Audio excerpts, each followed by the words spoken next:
Morning everyone, welcome to my new blog. और अभी मैं जा रही हूँ ओमकारेश्वर मंदिर।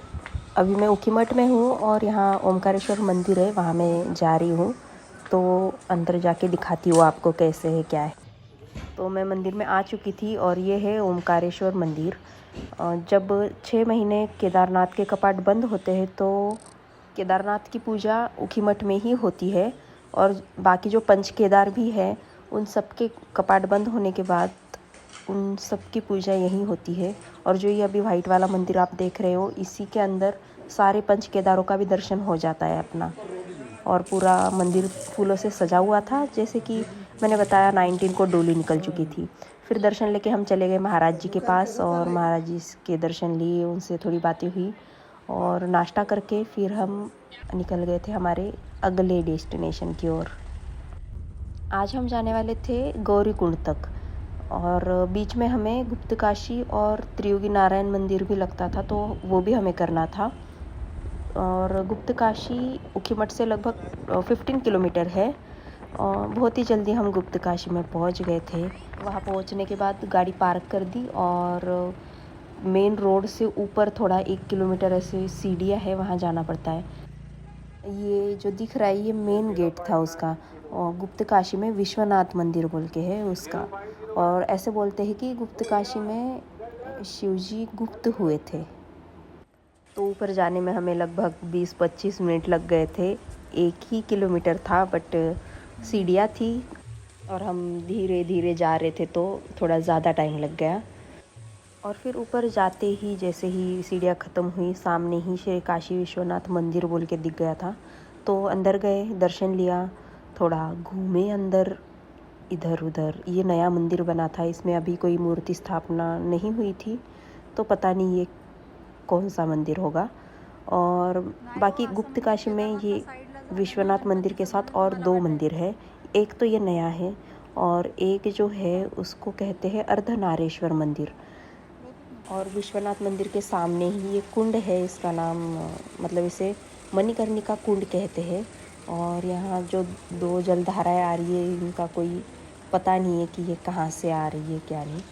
फिर फ़ोटो निकाले थोड़े, मैंने पापा के निकाले, पापा ने मेरे निकाले और वापस चले गए हम नीचे। और फिर थोड़ा आगे जाते ही यहाँ से अब सोनप्रयाग बहुत ज़्यादा नहीं था, तो थोड़ा आगे जाते ही हमें सोनप्रयाग से पहले ही डोली मिल चुकी थी। तो डोली देख के मुझे तो बहुत ऐसे था कि मुझे डोली के साथ साथ चलना है। तो पापा ने मुझे गाड़ी से उतार दिया, बोले तू चलते आ, हम सामने जाके गाड़ी रुकाते हैं, वहाँ तक तू आ जाना। फिर मैं डोली के साथ चली थोड़ी देर और बहुत मस्त लग रहा था डोली के साथ चल के। और मेरे डोली के दर्शन भी हो गए।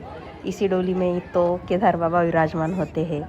ऊखीमठ से केदारनाथ ये डोली ही जाती है और ये डोली की ही पूजा ऊपर मंदिर में होती है अब 6 महीने के लिए।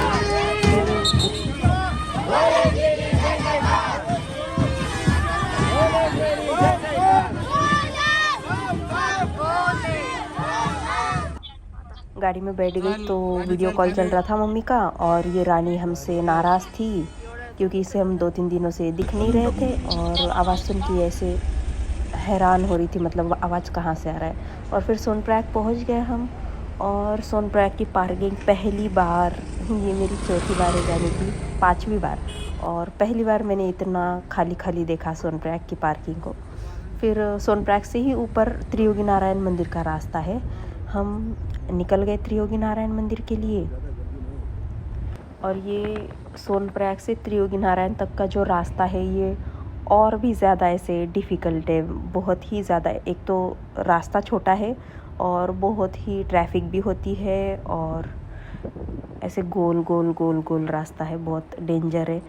तो मंदिर में तो बहुत भीड़ थी, तो हमें बहुत पहले ही गाड़ी रुकानी पड़ी और वहाँ से पैदल जाना पड़ा। ये पूरी भीड़ शादियों की थी और फिर ट्रैफिक लगी हुई थी। थोड़ा आगे जाने के बाद ही हमें त्रियोगी नारायण मंदिर का बोर्ड दिख गया। यहाँ से भी मंदिर और 50 मीटर था। फिर भी चलते चलते गए और अंदर जाते ही देखा पूरा पूरा शादियों से ही भरा हुआ था मंदिर। अभी मतलब मौसम थोड़ा ठीक था और शादियों का सीज़न है, तो पूरी पूरी शादियाँ थी। जहाँ देखो वहाँ दूल्हा दुल्हन ही थे। फिर जाके अंदर दर्शन लिए और बाहर आके थोड़े फ़ोटोज़ लिए और वापस निकल गए थे सोनप्रयाग के लिए। फिर नीचे सोनप्रयाग में आते ही गाड़ी पार्क कर दी। जो हमें साथ में ऊपर केदारनाथ ले जाना था वो सामान अलग बैग में पैक कर लिया और एक होटल पे खाना खाने रुके, पर इनका अभी तक कुछ चालू ही नहीं हुआ था क्योंकि केदारनाथ यात्रा तो 22 से चालू होने वाली थी ना, और आज 20 तारीख ही थी। फिर मैगी खा के हम निकल गए गौरीकुंड के लिए सोनप्रयाग से। केदारनाथ धाम में सभी श्रद्धालुओं का स्वागत है। कराना। अब सोनप्रयाग से आगे हमें थोड़ा पैदल चलकर जाना पड़ता है टैक्सी के लिए। ये जो पुल ब्रिज है, ये ब्रिज से ही यहीं से टैक्सी मिलती है अपने को, पर तब टैक्सी चालू नहीं हुई थी तो बहुत जैसे तैसे करके हमें एक सामान ले जाने वाली टैक्सी मिल गई थी। तो उसी में बैठ के हम, ये 5 किलोमीटर है गौरीकुंड तक, वो गए। यहाँ अचानक से ही मौसम भी बदल गया था और हर बार की तरह, मतलब ये जो टैक्सी वाले हैं ये कभी भी आपको गौरीकुंड की पार्किंग तक नहीं छोड़ेंगे, बीच में ही उतार देंगे थोड़ा पहले ही। तो ऐसे ही ट्रैफिक लग चुकी थी और थोड़ा पहले ही इन्होंने उतार दिया हमें भी। फिर वहाँ से पैदल चलते चलते गए, गौरीकुंड पहुँच गए। और गौरीकुंड में अभी हमें करनी थी रूम, क्योंकि 4-5 बज चुके थे और 5 के बाद में घोड़ा ऊपर नहीं जाता है केदारनाथ तक।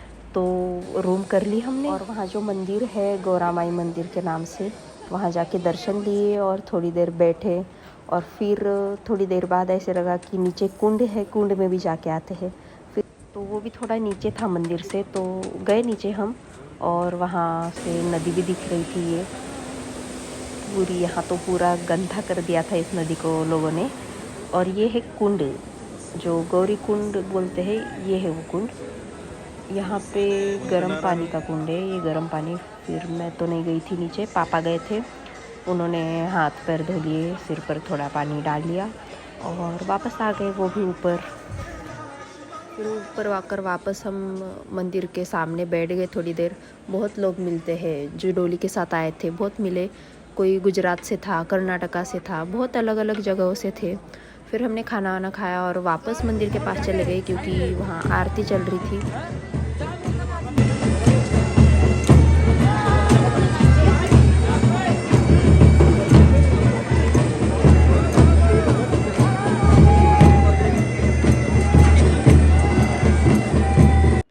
बाद में आरती के बाद हम रूम में आके सो गए।